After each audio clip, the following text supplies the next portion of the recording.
Coke studio और concerts तक आते देखा है. So what do you think qawwali has gained और लॉस्ट ऑन द वे? ये बड़ा ही मुश्किल सवाल है, पर मैं सबसे पहले तो मंजरी जी को मुबारकबाद दूंगा और उनसे यूँ मुखातिब दूंगा कि जब मैं शायद 10-11 बरस का था तो मैं एक स्कूल है ज्ञान भारती स्कूल दिल्ली में, तो वहाँ पर मैं एक कंपटीशन में गया था जिसका नाम था संस्कृत काव्याली कंपटीशन. ये अपने आप में एक काव्याली. तो वहाँ से मुझे समझ आया कि काव्याली बड़ा मज़ेदार एक तर्जुमा है शायद कव्वाली का, क्योंकि काव्य और कौल दोनों बहुत रिलेटेड टर्म्स हैं. और कव्वाली अब आज मौजूदा शक्ल में एक जॉनर है जिसके अंदर कुछ कंपोनेंट्स हैं. उनमें रिदम है, क्लैपिंग है, हाई पिच वोकल्स हैं, जैसे कीर्तन में भी होते हैं. तो कव्वाली की अट्रैक्शन और दिलचस्पी ये है कि शायद जो सनातन धर्म के फॉलोअर्स हैं उनको भी इसमें खूबसूरती नज़र आई. जिस तरीके से कव्वाल भजन गाते हैं तो भजनी जो है वो कव्वाली भी गाते हैं. तो ये हमारे सब कॉन्टिनेंट की एक साझी विरासत है और ये उसकी एक सक्सेस स्टोरी है शायद. दूसरी बात कि हमारा ही वो मुल्क है जहाँ महाभारत फ़ारसी में तर्जुमा हुई, रज़मनामा बनी और पूरी दुनिया में फैली. उसी तरीके से पंचतंत्र की कहानियाँ केलिली और दिमना के नाम से आज भी तुर्की में मशहूर हैं. तो ये हमारे सब कॉन्टिनेंट का एक कमाल है कि यहाँ जो भी आया जज्ब हो गया और यहाँ से जो भी गया दुनिया भर में उसने अपनी रोशनी दी. तो qawwali shall I switch to English or are we happy with? We can be multilingual and we can be monolingual. अच्छा, वाह वाह, क्या बात है. चलिए तो फिर सारी जुबानों में थोड़ा थोड़ा गुफ्तगू करेंगे. तो कव्वाली का मामला कुछ इंज बनता है कि ਉਹਦੀ ਗੱਲ ਕੁਝ ਇੰਜ ਬਣੀ कि ਜਦੋਂ इंडिया आई तो ਉਹਦੇ ਵਿੱਚ 4 चंद लग गए, क्योंकि जो भी इंडिया आता है उसमें 4 चांद लग जाते हैं. ये हमारे मुल्क की एक खूबसूरती और खूबी है.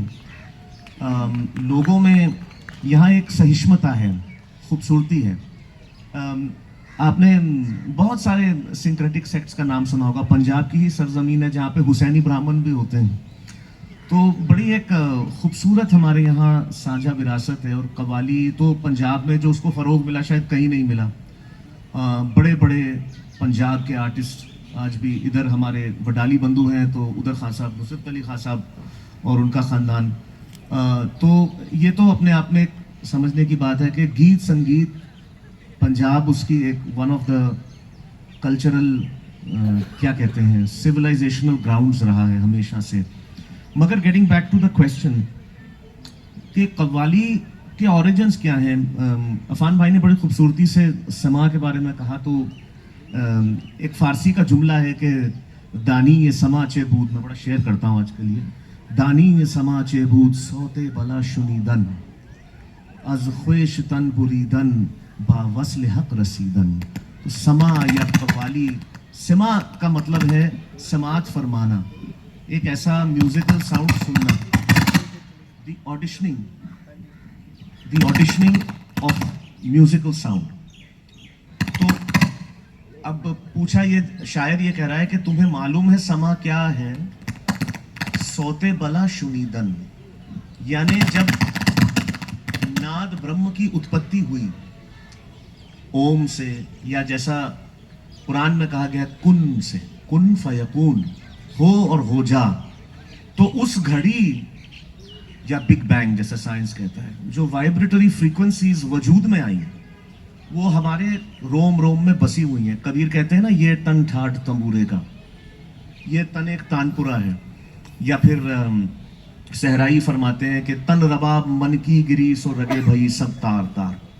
तो ये तन जो है एक कॉस्मिक इंस्ट्रूमेंट है और इसको बजाने वाला डिवाइन हैंड है. जब वो कहता है कुन तो हम कहते हैं फयकून, यानी हम वो हो जाते हैं, एनर्जाइज हो जाते हैं, कॉन्शियसली अवेयर हो जाते हैं।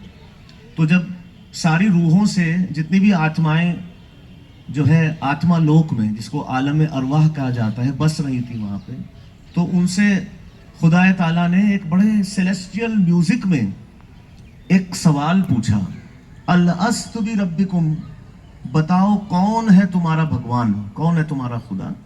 तो जितनी भी रूहें थी उन सब ने कहा, कालू बला ला इलाहा इल्लल्लाह, हम ये गवाही देते हैं कि भगवान आप ही हैं, आपके अलावा कोई नहीं। तो उस घड़ी जो हुआ, जो संगीत उत्पन्न हुआ, नाद ब्रह्म, अनस्ट्रक साउंड, अनाहत नाद जो उत्पन्न हुआ, वो हमारे अंदर बस गया और उसकी वाइब्रेशंस ही समा है।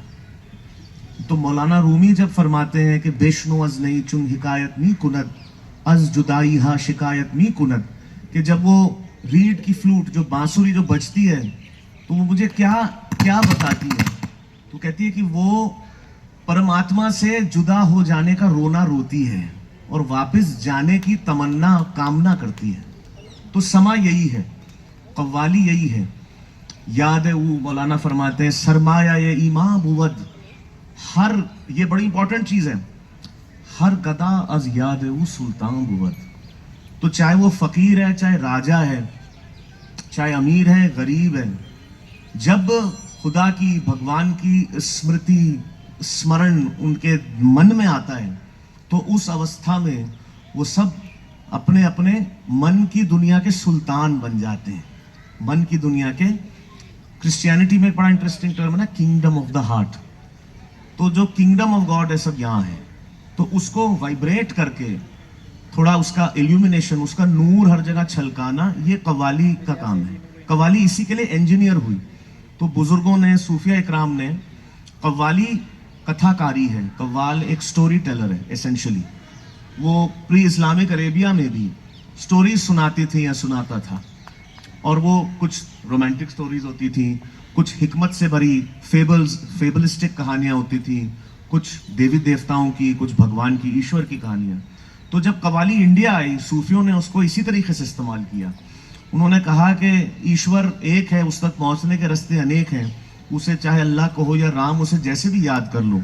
इसीलिए शायद एक ऐसा कलाम उस्ताद साहब का इतना मशहूर हुआ, सांसों की माला पे सिमरू में पी का नाम, अपने मन की मैं जानूं और पी के मन की राम।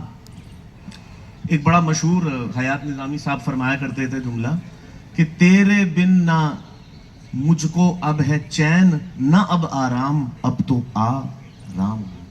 तो कव्वालों ने बहुत सारी चीजें ऐसी इजाद करी। मैं आपसे इल्तिजा करूंगी कि आप इसको तरन्नुम में ही सुना दें। इंशाल्लाह इंशाल्लाह। तो मैं थोड़ा सा आपको बताता हूँ कि आज जो कव्वाली है और जो कव्वाली थी, कव्वाली सबसे पहले ध्रुपद धम्मार जो है उसका ग्रामर इस्तेमाल करती है। ध्रुपद से आप लोग वाकिफ होंगे, कुछ लोग वाकिफ होंगे यहाँ पे। पुराना जो आलाप का तरीका होता था उसमें आकार इतना नहीं होता था, ये बल्कि सेंट्रल एशिया और पर्शिया से आके जुड़ा। ख्याल गायकी में, ख्याल गायकी के मकबूल होने से पहले ध्रुपद गायन क्लासिकल म्यूजिक समझा जाता था, और ध्रुपद गायन में देरे ना, तुम, ताना, इस तरीके के सिलेबल्स होते थे जो जिनके हिडन मीनिंग्स होते थे। तो सबसे पहली कव्वाली जो मैंने सीखी, वन ऑफ देम, और सबसे पुराने स्टाइल की कव्वाली ध्रुपद या ख्याल से बहुत मिलती जुलती थी। इनफैक्ट उसका अस्थाई था, अंतरा था, संचारी था, अभोग था, उसका ग्रामर बड़ा रागदारी के अंदर जुड़ा हुआ था।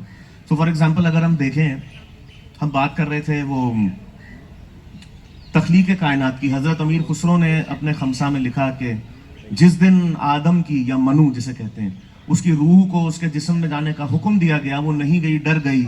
उसने कहा भगवान मैं आपसे जुदा नहीं होना चाहता, ये तो पुतला है गुनाहों का, इसमें आप मुझे क्यों भेज रहे हैं। तो जब देवताओं ने संगीत गाया, किसकी आवाज में? इंसान की आवाज में, लहने दाऊदी में, तो रूह हंसती नाचती हुई जिस्म में चली गई और मनुष्य पैदा हुआ। तो कव्वाल उसको कैसे बयान कर रहा है, मैं जरा सा 2 लाइनें गा के सुनाऊंगा। तो कव्वाली, आप सरप्राइज होंगे कि ये भी कव्वाली ही थी। कव्वाली शायद इस तरीके से शुरू हुई, इंडिक और सेंट्रल एशियन ट्रेडिशंस को जोड़ के हजरत अमीर खुसरो जैसी हस्तियों ने इसको इजाद किया।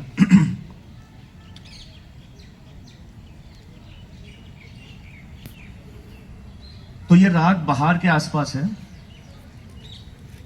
तेरा रे